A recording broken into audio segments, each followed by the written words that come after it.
Friends हम लोग chapter पढ़े हैं आनुवंशिकता और जैव विकास यानी हेरिडिटी एंड इवोल्यूशन। और आज की क्लास में हम लोग जंतुओं में तुलनात्मक संरचना के बारे में अध्ययन करने वाले हैं। तो चलिए मैं यहाँ पे हेडिंग देता हूं, तुलनात्मक संरचना। तुलनात्मक संरचना यानी कंपैरेटिव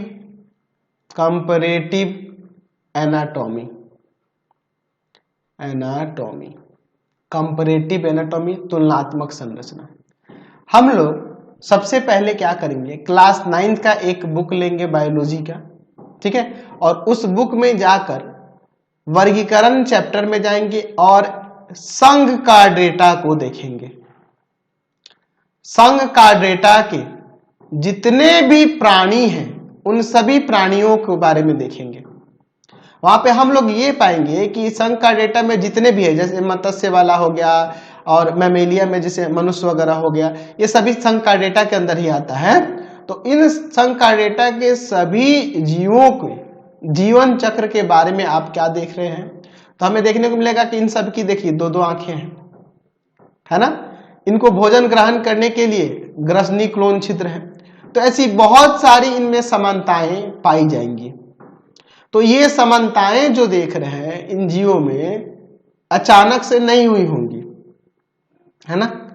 इस विशाल संघ में, इस बहुत बड़े संघ में बहुत सारी संरचनाएं जो आप एक समान देख रहे हैं, ये अचानक से नहीं हुई होंगी, ठीक है।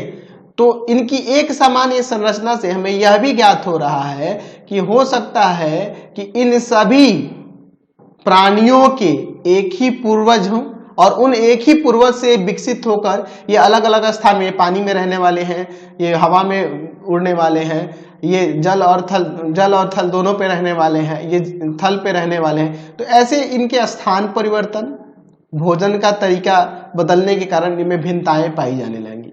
लेकिन हो सकता है इसमें बहुत सारी ऐसी समानता है जिससे ये हमें ज्ञात होता है कि इनके पूर्वज एक ही रहे होंगे।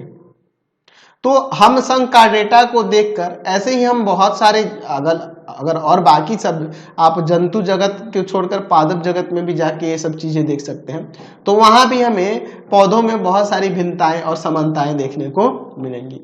तो हमें यहाँ से यह ज्ञात हो रहा है, उनकी संरचना का अध्ययन करने से यह पता चलता है कि भिन्न भिन्न वातावरण में रहने वाले जंतु में कुछ ऐसे अंग होते हैं जिनसे उनको देखने से लगता है कि वो संरचना और उत्पत्ति की दृष्टि से एक ही रहे होंगे, यानी कि वो एक ही पूर्वज से उत्पन्न हुए होंगे। तो अलग अलग वातावरण में रहने वाले जंतु जिनके कुछ ऐसे अंग जो संरचना की उत्पत्ति से, संरचना के दृष्टिकोण से एक समान दिखते हैं, परंतु उनके कार्य जो होते हैं वातावरण के अनुसार भिन्न भिन्न होते हैं, उनके स्थान के अनुसार भिन्न भिन्न होते हैं, ऐसे अंग को हम लोग समजात अंग कहते हैं। जैसे यहाँ पक्षी में देखिए, यहाँ पे चित्र में दिखाया गया है, यहाँ पर ये पक्षी है, ये बिल्ली है और ये मनुष्य है। इन तीनों के अग्रपाद को लिया गया है। अग्रपाद, मनुष्य का अग्रपाद हाथी कहलाएगा, ठीक है। मनुष्य का अग्रपाद क्या है? हाथ है। तो इन तीनों की संरचना आप एक ही जैसे दिख रहे हैं, लेकिन मनुष्य के हाथ, बिल्ली का अग्रपाद, दोनों में भिन्नता क्या है कि ये काम अलग अलग करते हैं। रचना में तो एक ही जैसे हैं, ठीक है, दिखने में तो समजात है, एक जैसे अंग है, लेकिन इनका कार्य अलग अलग है। तो इस प्रकार के अंग को समजात अंग कहा जाता है। उसी के विपरीत देखिए कि संरचना के दृष्टि से एक जैसे नहीं होते, लेकिन कार्य का संपादन एक जैसा होता है। जैसे यहाँ पे पक्षी का और तितली का पंख लिया गया है, ये देखिए संरचना से अलग अलग है, लेकिन इनके कार्य एक ही होते हैं, दोनों उड़ने के लिए काम में आते हैं। तो इस तरह के अंग को असमजात अंग कहते हैं। तो हमें यहाँ से ये देखना जरूरी है कि जो तुलनात्मक अध्ययन है ना, यानी कि तुलनात्मक संरचना की बात करेंगे जीवों के अंदर, तो तुलनात्मक संरचना से हमें यह पता चलता है कि एक जैसे अंग होने के कारण यह हो सकता है कि एक ही पीढ़ी से उत्पन्न हुए हो, एक ही इनका पूर्वज हो, है ना। यहाँ से ये ज्ञात होता है। तो इसके बारे में भी हम लोग डीपली अध्ययन करने वाले हैं कि एक ही पीढ़ी से उत्पन्न हुए हैं तो इनके पूर्वज कौन रहे होंगे, कैसे रहे होंगे, इन सब चीजों के बारे में भी हम लोग आगे के चैप्टर में अध्ययन करने वाले हैं। फिलहाल हम लोग डिस्कस कर लेते हैं समजात और असमजात अंग के बारे में। तो हम लोग सबसे पहले बात करते हैं समजात अंग की, समजात अंग यानी कि होमोलोगस ऑर्गन। क्या होते हैं होमोलोगस ऑर्गन? तो इसको आप डिफाइन कर सकते हैं कि जंतुओं के या फिर ऐसे लिख सकते हैं कि भिन्न भिन्न वातावरण में, ऐसे लिख देते हैं कि भिन्न भिन्न वातावरण में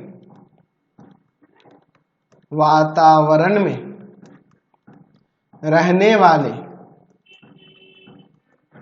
वाले जंतुओं के कुछ अंग ऐसे होते हैं जो संरचना एवं उत्पत्ति के दृष्टिकोण से तो एक समान होते हैं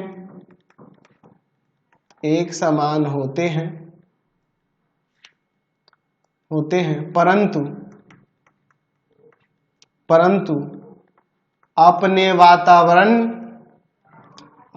वातावरण के अनुसार वे भिन्न भिन्न कार्यों का संपादन करते हैं। ऐसे अंग समजात अंग कहलाते हैं। जैसे कि चित्र में देख रहे हैं, हमने पक्षी, बिल्ली और मनुष्य का अग्रपाद लिया है, ठीक है। तो इसको लिख देंगे एग्जाम्पल में, जैसे पक्षी, बिल्ली और मनुष्य का अग्रपाद। ये एक समान दिखते हैं लेकिन कार्य इनका अलग अलग होता है, देखते हैं ना जी। चलिए अब हम लोग असमजात अंग को देख लेते हैं। असमजात अंग क्या होते हैं? यानी एनालोगस ऑर्गन्स क्या होते हैं? तो इसमें आप डिफाइन कर सकते हैं ऐसे कि जंतुओं के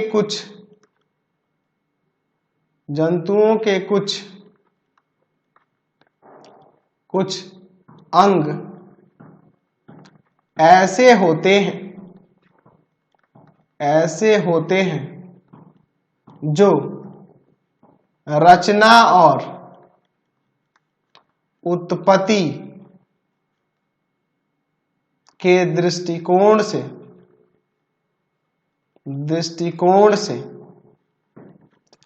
एक दूसरे से भिन्न होते हैं,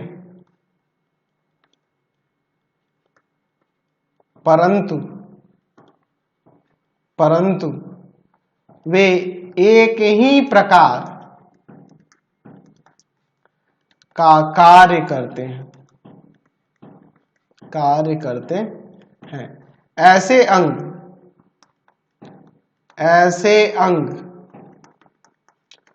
असमजात अंग कहलाते हैं। असमजात अंग कहलाते हैं। समझ गया? कोई दिक्कत नहीं है। जैसे पक्षी और तितली के पंख है ना, असमजात होते हैं, दिखने में अलग अलग हो लेकिन कार्य एक ही जैसा होता है, दोनों उड़ने का ही काम करते हैं। अच्छा, अगर हम लोग बात करें जंतुओं के भ्रूण के विकास के रिलेटेड, भ्रूण विकास, जायगोट का जो जायगोट इवोल्यूशन जो हुआ है ना, जंतुओं के अंदर जो भ्रूण का विकास होगा, जाहिर सी बात है भ्रूण का विकास होगा तभी जाके उस जंतु में भी विकास होता है, ठीक है, क्योंकि मूल इकाई तो वही है। भ्रूण के विकास होने पे ना वो आगे चल के जीव का रूप लेगा, भ्रूण विकसित होकर ही जीव बनेगा। और हम लोग कह सकते हैं कि जीव के विकास के लिए भ्रूण का विकास होना जरूरी है।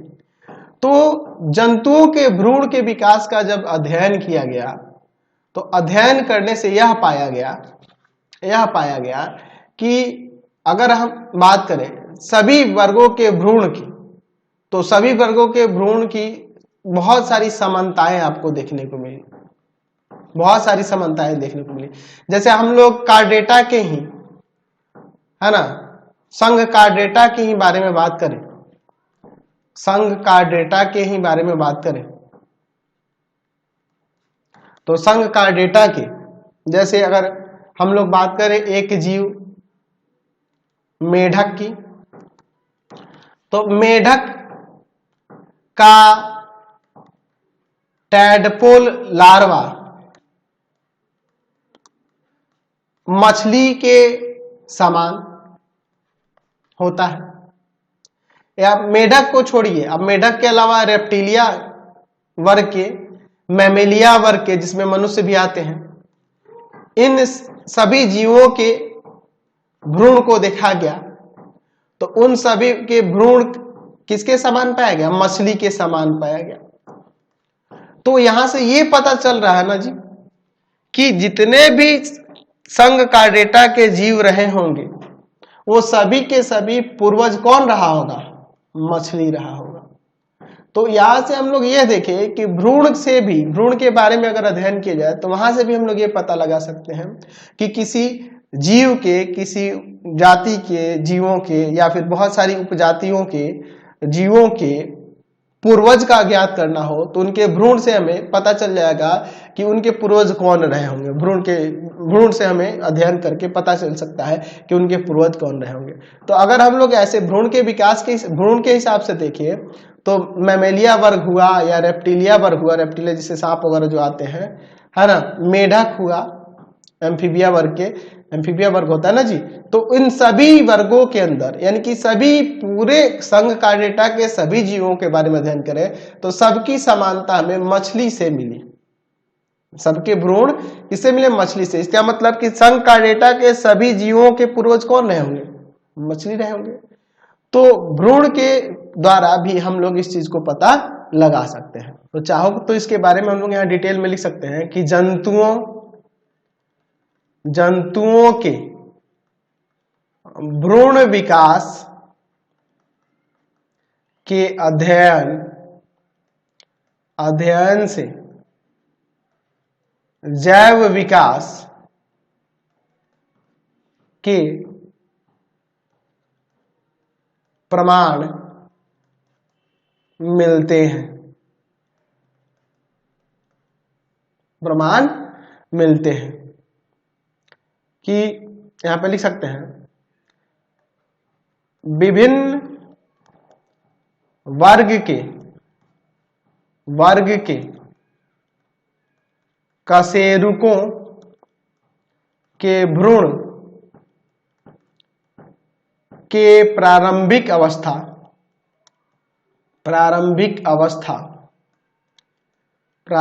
अवस्थाओं ऐसे कर लेते हैं के अध्ययन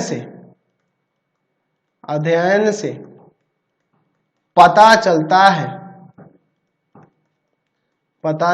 है कि उन सभी वर्गों के भ्रूण में अत्यधिक समानता होती है। लिख सकते हैं कि संघ कार्डेटा के सभी जीवों के भ्रूण मछली के भ्रूण के समान पाई गई, जिससे यह प्रमाणित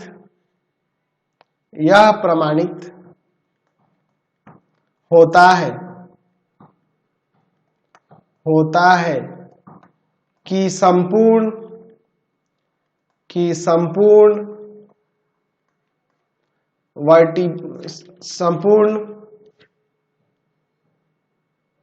संपूर्ण संघ का डेटा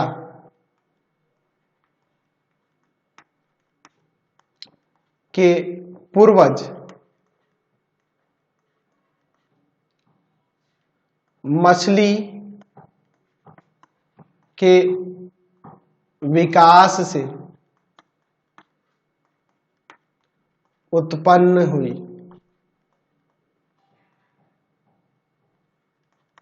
ठीक है, समझ गए? कोई दिक्कत नहीं है। तो आज की क्लास में इतना ही। नेक्स्ट वीडियो में आगे देखेंगे। आपको हमारे 3 चैनलों को सब्सक्राइब कर लेना होगा। पहला है path finder classes Chhapra, path finder classes Chhapra. दूसरा आपके पास भारती भवन रविकांत सर, भारती भवन रविकांत सर, रविकांत सर। और तीसरा चैनल है Ravikant sir, Ravikant sir RD Sharma solutions, RD Sharma solutions. तीनों चैनल को सब्सक्राइब कर लेंगे और इससे रिलेटेड वीडियो के लिए सीधे डिस्क्रिप्शन में जाएंगे। इससे रिलेटेड नोट्स के लिए गूगल पे जाकर सर्च करेंगे www.ravikantsir.in और यहाँ जाकर आप सभी क्लासेस के नोट्स, उनके पीडीएफ को डाउनलोड कर सकते हैं, पढ़ सकते हैं। इंस्टाग्राम और फेसबुक पे जाके पाथ फाइंडर क्लासेस छपरा को लाइक एंड फॉलो करना नहीं भूलेंगे। Thanks for watching the video. Comment करके जरूर बताया करें कि हमारे चैनल्स के वीडियोस आप सभी को कैसे लगते हैं।